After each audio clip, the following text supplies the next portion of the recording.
Psst! Baliw! Baliw! Uy, may ginto ah. Ginto yata yung marunong ako tumingin ng ginto. Ginto yan. Hello! Hello! Hello!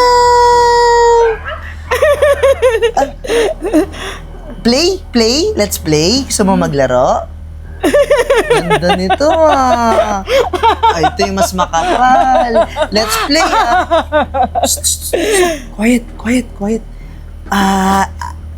Hindi ko mabuksan. Play tayo. Kunin mo. Kunin mo yan. Kunin mo. Ito? Ayan, ayan. Bilis! Ganun mo, ganun. Ayan. Ayan. Ayan. Laro tayo, laro? Laro tayo? Laro tayo. Hoy! Teka nga lang. Nakita ko pinagnanakawan mo yung matanda. Ang pagnanakawan. Sa kanya yan. Sa kanya. Ikaw, magnanakaw ka, no? Hindi ako magnanakaw. Gusto mo sipain kita? Ako sisipain mo? Eh, ikaw nga tong magnanakaw eh. Dapat ikaw yung sipain. Ano magnanakaw? Napulot ko to. Napulot mo? Ha? Kitang-kita ko. Inuuto mo tong matanda. Porket wala sa pag-iisip?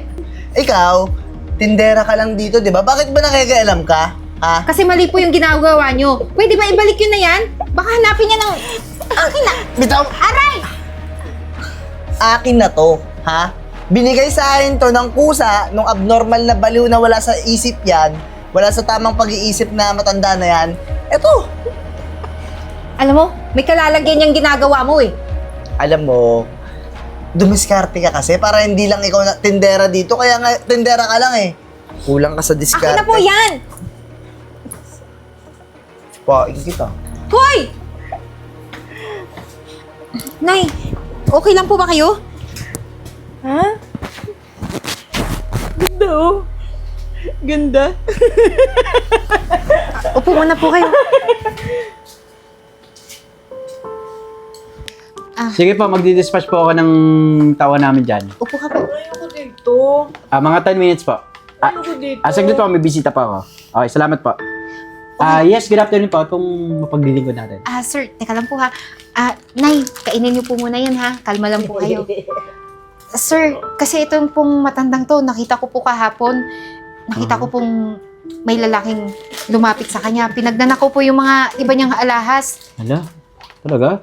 Eh, ayun nga po, sir, doon ko muna siya pinatulog sa amin. Wala po kasing naghahanap. Kaya, ngayon lang po ako nakapunta dito para i-report po tong nangyaring to. Mukha po kasing wala siya sa matinong pag-iisip. Kaya po siya naloloko ng mga tao. Alam mo ba kahit at least yung pangalan man lang niya? Hindi po eh. Hindi ko po matanong. Hindi po nasagot. Inay? Nay? Nay, Ano pong pangalan niyo? Nasa Manila yung anak ko. Bibigyan niyo na ako ng candy. Medyo mahirap to. Ining kasi hindi niya kilala sarili niya, tsaka parang may diferensya sa pag-iisip. kaya nga po eh. Eh, kung okay lang po sa inyo, pipicturean ko na lang po tapos ipopost ko sa social media. Ganito na lang. Tama, picturean ko na lang din. Sige po. Tapos, kausapin ko yung mga ibang stations sa munisipyo natin. Baka may mga report doon na may nawawalang matanda. Mas maigi po sir para mapabilis po yung paghahanap ng pamilya niya sa kanya. Sige, picturean po natin si nanay. Nay, tingin ka po doon kay sir. Nay? Tingin ka po. Tingin po kayo dito. Smile po, smile. Tingin po kayo. 1, 2, 3. Ayan. Sige, Ineng, ganito gagawin natin, no? Isasend ko to sa iba't ibang station dito sa munisipyo or kung may isasend pa natin sa ibang stations. And kung may nag-report sa akin na may nawawalang matanda, unang-una kita tatawagan. Kunin ko yung number mo. Sige po. I-save mo dito yung number mo. Save mo na rin pangalan mo. Yan. Sige. I-message kita tapos replyan mo ako ng address mo. Sige po sir, wala pong problema. Okay? Pero sir, okay lang po ba na habang wala pa pong naghahanap sa kanya, dun muna siya sa amin? Ay, wala namang problema. Sige po. Nay, doon po muna kayo kay... Ano pangalan mo, Iya? Eden po. Kay Eden, ha? Kapag may nag-report agad-agad, una kitang tatawagan. Sige po sir, makakaasa kayo. Sige. Nay, uwi na po tayo pero kailangan niyo pong... Hindi, sige, dali mo na balikan. yun. Marami kami ganyan. Baka gusto niyo laruin. Sige na. Sige po, salamat sir ha. Okay. Iyon na po daw yan, Nay. Tara na po. Nay, na-report na natin yung tungkol sa'yo dun sa mamang pulis. Huwag po kayo mag-alala. Pupunta po yun dito para magbalita po sa atin kung sakaling may maghanap na sa inyo. Pero sa ngayon po, magtitinda muna tayo para may pambili tayo ng pagkain natin, ha? Yun! Tamang-tama ang aking dating ngayong araw. Ikaw na naman, bakit ka nandito? Bakit? Tingin mo, bakit ako nandito? Ha? Ang kailangan ko, pera. Magkano kinita niya? Bigyan mo sa akin yung pera. Wala na po, narimit na namin yung benta namin kanina. Sinungaling. Matapang ka pa rin talaga. No? Tignan lang natin, lalabas mo yung tapang mo. Pagka tinaga ako na yung ulo mo, ha? Teka lang po Kita mo to?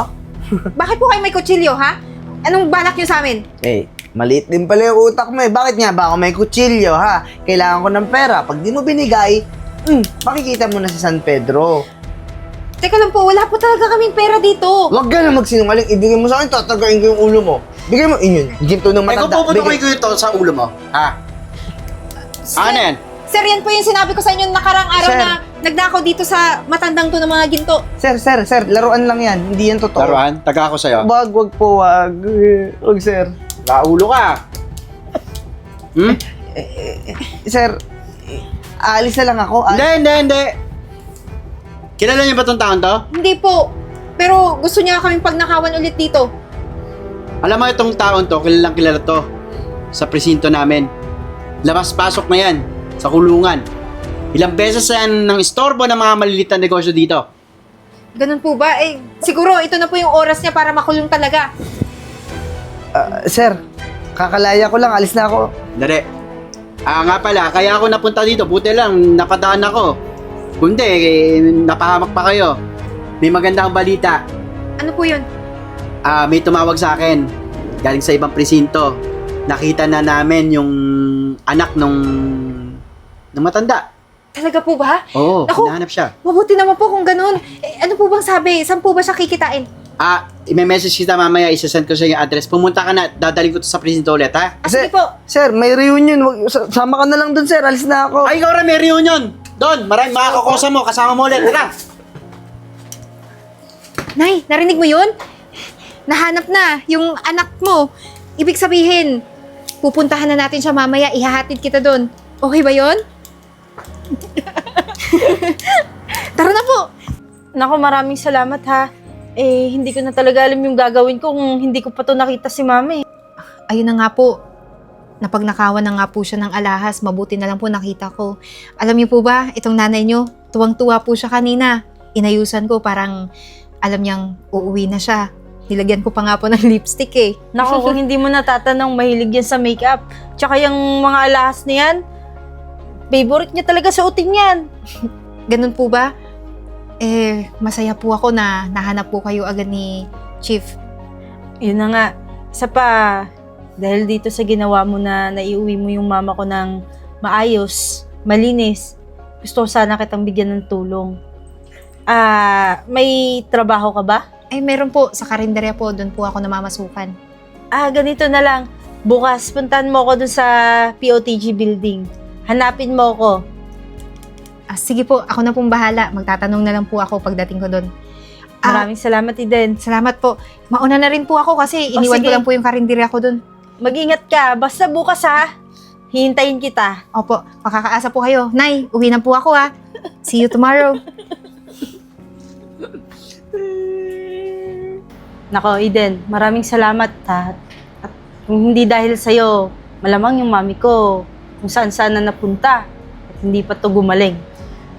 Kung ako naman po magkakaroon ng pagkakataon na matulungan yung tao, tutulungan ko po talaga. Isa pa, matanda na po siya. Kailangan talaga na maibalik siya kung sino man yung pamilya niya. Isa pa, hindi ako papayag na wala tong balik lahat. Ipopromote kita bilang operations manager. Ma'am, teka lang po.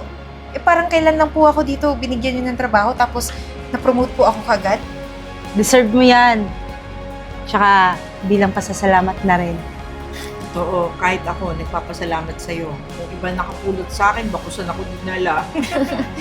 Ako po, mabuti na lang po ako yung nakapulot. Isa pa po, ma'am, masaya po ako dahil naging mabilis po yung paggaling nyo. Oh, paano ba yan, Miss Eden? Congrats sa bagong position mo, ah. Salamat po talaga. Ingatan mo yan. Opo, aalagaan ko po tong posisyon na to at hindi ko po kayo bibiguin kung ano man yung expectation nyo sa akin.